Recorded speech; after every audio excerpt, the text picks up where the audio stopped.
6, 5, 4, 3, 2, 1, 0.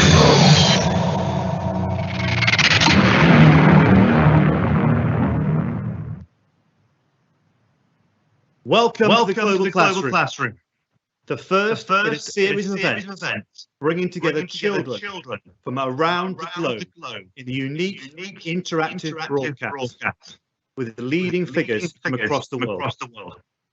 Now, this event comes to you in collaboration with Scarisbrick Hall, the World Health Organization, and with Unicef, and is supported by the Independent Schools Association and broadcasting through Microsoft Teams. We have a passion to make sure that the voice of every child is heard, and that every child gain a spirit of exploration and global understanding.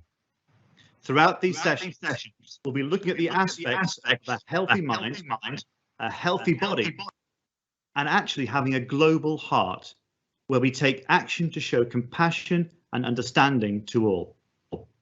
This first session, we focus on our global response and understanding of the COVID-19 crisis, especially on Global World Hand Hygiene Day.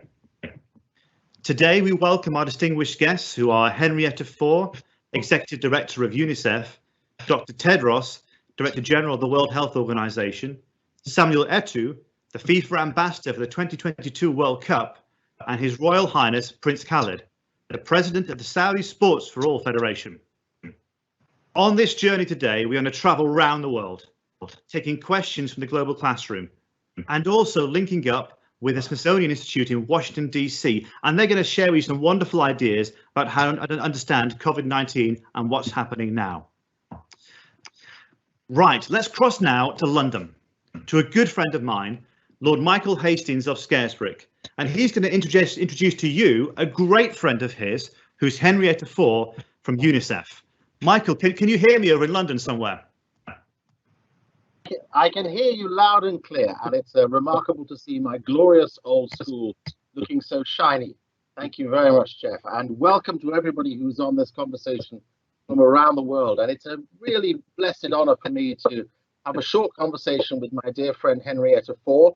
I have the joy of being a vice president of UNICEF in the UK, but Henrietta is the executive director of UNICEF around the world. And we've known each other for decades, so many, many contacts in business and in public life. So Henrietta, welcome to this global conversation with the world's children. Just tell us a little bit about what UNICEF does, and what you do, and how you think the global classroom will help. Well, thank you very much, Michael, and thank you, Jeff, also. And a very warm hello to all the young people and the children that are joining you and us today. Well, I'm very proud to be the executive, pardon me, Michael, the executive director of UNICEF, which is the United Nations agency that was established to protect children's rights around the world, particularly for the most vulnerable children. As the head of UNICEF, I report to the man who runs the United Nations, our Secretary General, Antonio Guterres, and I let him know the things that we're working on and what our plans are to make the world a better place for children and for young people everywhere. We work in more than 190 countries and territories, so it's almost everyone in the world, and we provide everything from healthcare to nutrition, to ensuring the children have access to safe water and sanitation, to education, and that they are protected from violence and exploitation. So in a nutshell, what we really want is for every child to reach their full potential. And Michael, if I may, I know that Dr. Tedros will be on talking to you later, but today is World Hand Hygiene Day. And I'd very much like to mention some of the children who do not have the same access. So when children return to school, we want them to be safe, but millions of children go to school without proper toilets and without soap to wash their hands. So we're asking governments to make sure that all schools have soap and clean water so the children can wash their hands properly. We won't win this battle overnight, but we're committed to it, and we won't give up. Henrietta, thank you. That's such a brilliant and comprehensive answer. Let me just ask you one further thing, which is we've got the voices of children from all over the world coming into this conversation. And how does UNICEF support the voices of the children of the world? Yes, so Michael, that's a really good question. So we feel the children and youth are experts in their own lives. So we don't speak for you. You're much better at speaking up for yourselves and demanding change, imagining the future that you want, and convincing others, all of us, to join your cause. So we try to take a back seat, create a space for your voices to be heard. So for UNICEF, this means that we bring young people to the United Nations headquarters in New York to speak directly to world leaders. And it also means that we create safe spaces online so that young people can share their stories, their creativity, their advice. We have something called Voices of Youth webpage, and that's well worth going to see. It also means that we're engaging young people through initiatives like Generation Unlimited. We are a partner in this initiative, and it's to help ensure young people are prepared with a modern, good quality education and the skills for the transition to work. Henrietta, that is just fantastic. And it's a phenomenally comprehensive program, and you are by far the best leader to be able to enable the voices of children to speak for themselves. Thank you so much for that, and stay well, stay healthy. I'm going to go to the first of our pupils who's with us, a young person from Nepal. This is a wonderful young person called Shamik Shaya. I'm going to bring her online, and she has some questions to ask you.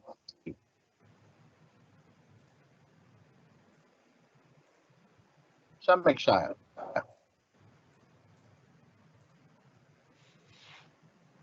Well, maybe if there's a pause for Shamik Shah to come on, why don't we hear a question from Matthew, who's in the UK. Hello, can you hear me? Shamik Shah, we can hear you. Speak away. Speak away. Good evening, everyone. My name is Samisha Lamsal and I'm from Nepal. I'm 15 years old and I'm reading in Standard 10.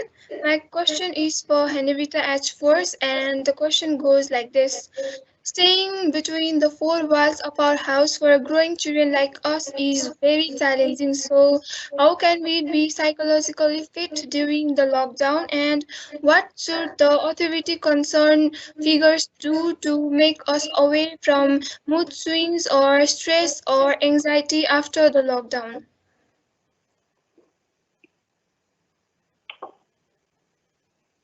Henrietta, there for you. All right, thank you, Michael. So thank you very much for thinking about this issue. So let me start by saying to each and every one of you that it's normal to feel sad, stressed, or angry at a time like this. Many of you will be worried about the COVID-19 itself and concerned for your family. You may find it hard to be away from school and your friends, and you'll almost certainly be finding it a challenge to keep learning from home. But my message to you is, whether you're in Nepal or elsewhere around the world, that you're not alone. You and we will find a way through this with the help of your friends, your families, and your teachers. But here are 3 ideas that UNICEF suggests to help look after your mental health. The first one is focus on you. Maybe you've wanted to start a new book or practice a musical instrument or learn to cook or to sew. Now is the time to do that. It's a great way to look after yourself. And second, be kind to yourself and to others. If you know a friend is being bullied, reach out to them and try to offer support or speak to an adult about it. Your words can make a difference, and this is a time to be a really good friend. And third, find new ways to connect with your friends safely. We've seen lots of creativity from children and youth, including through artwork and social media. So thank you for your question. Thank you, Shamik Shai. Thank you, and thank you, Henrietta, for that answer. So let's go now to the UK, to Scarisbrick Hall, to Matthew. Hello, Henrietta. My name is Robert from Scarisbrick Hall School, and on behalf of my whole school, I would like to say thank you for all of the work that Unicef does. Although it has been very hard recently under lockdown, do you feel that the world will emerge stronger and more unified?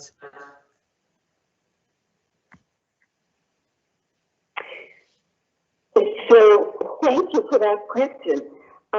I do think that we can emerge stronger and more unified.